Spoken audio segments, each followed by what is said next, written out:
Hello my scrappy friends and welcome back to my channel for another process video. Today, as you can see, I'm going to be working on a 12 by 12 layout using an 8.5 by 11 photograph, which is so much fun.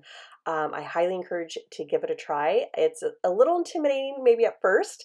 I know it was for me the very first time I used it, but the more and more that I create these pages, the easier it's getting for me. All right, so here is the picture of my daughter for her 12th birthday. This was last year, and I absolutely love this photograph of her by her Nothing But the Cake. I don't know if you guys have those near you, but oh my gosh, they were so, so good. So I wanted to create this, beautiful layout of her and make it a birthday page. So the products that I'm going to be using are by Dear Lizzy. This is the Fine and Dandy die cuts. And then I grabbed her Stay Colorful sticker sheet. Now, I gotta be honest with you, I love die cuts, but I hardly ever use them. And I think it's because whenever I get a collection, I end up having the chipboard and the stickers and the die cuts, and it's so overwhelming for me that I tend to pull them all out on my workspace. And because it's such an over amount, I focus on just like one or two things, pieces, and then that's it.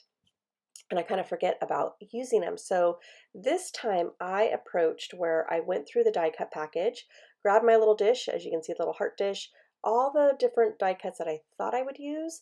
I put them in the dish and then just a sticker sheet, and I put everything else away. So that way I just focus on what I have instead of feeling so overwhelmed.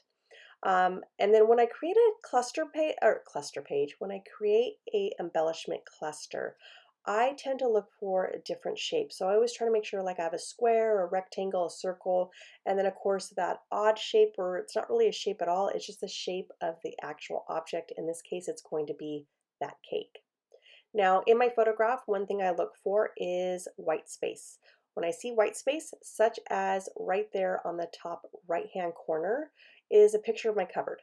I want to cover that up as best as I can using something that is going to focus on it, and that's where I want to place her 12.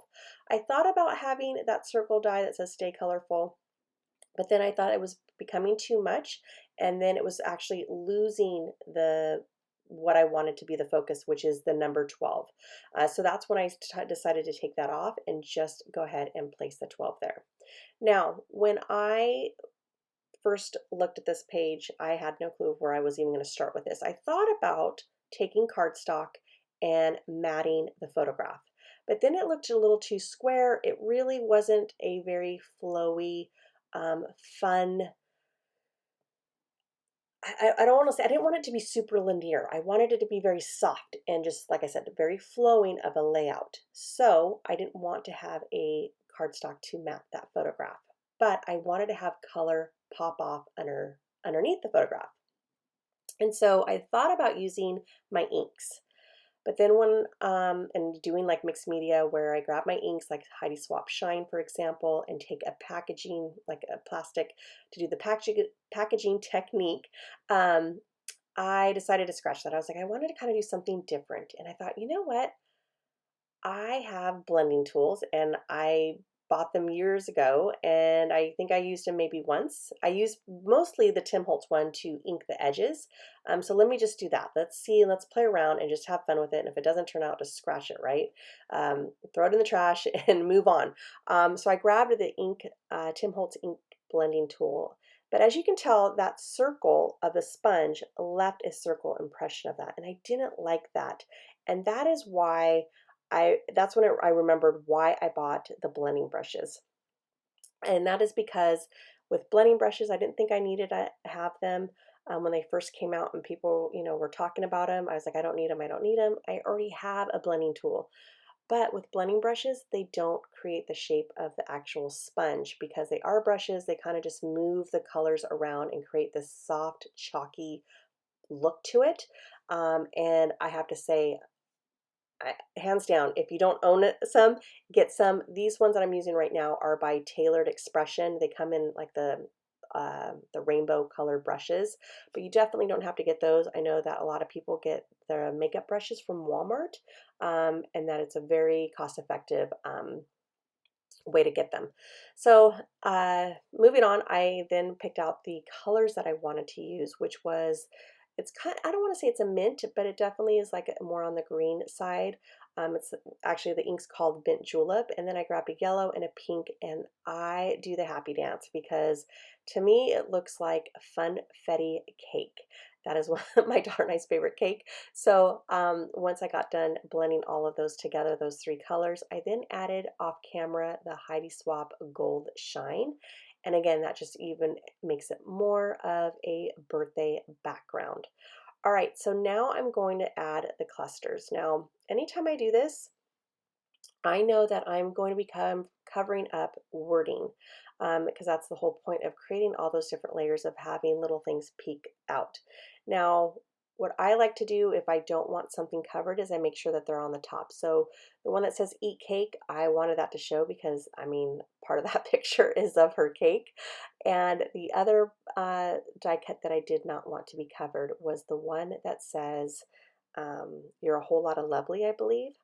Now, the words on the ticket, the admit one, I did not care about those, so I don't mind placing a lot of things on top of that, and the ticket just is peeking out. Next, I went back to that the sticker sheet. And like I said, I grabbed the cake from that sticker sheet, and I also grabbed this bicycle.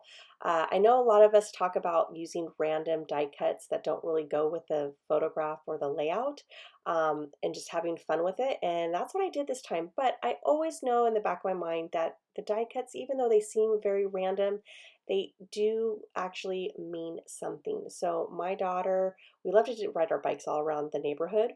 And so that was very fitting. And then, of course, the cat, because she's a huge animal lover. Even though we don't have a cat, she would love to have one.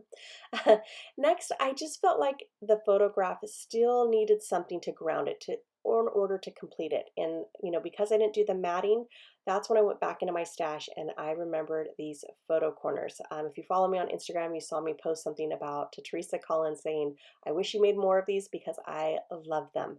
I didn't ended up using hers. I ended up using the glitter ones by Chamel in her Glitter Girl collection. And I just love that final piece that kind of ties up and finishes off that photograph.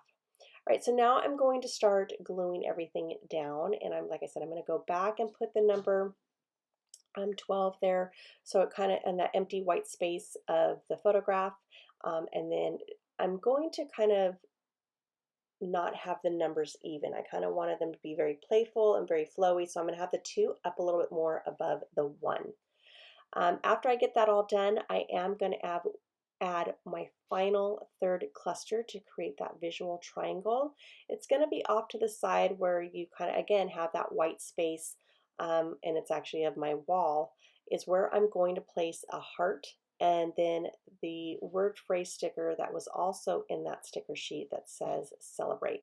All right, now that the layout is pretty much done, you'll see me add that last cluster here in a minute. But I absolutely love, love, love how it turned out. Way better than what I was even envisioning, and I hope that you did too. So thank you so much for joining me today. I hope that I inspired you on how to create using an 8.5 by 11 page, just creating that visual triangle around your photograph. And if you like this video, please give me a thumbs up. I do appreciate it. And if you are new to my channel, I do hope you consider subscribing. You all have an amazing day, and I will talk to you soon. Bye.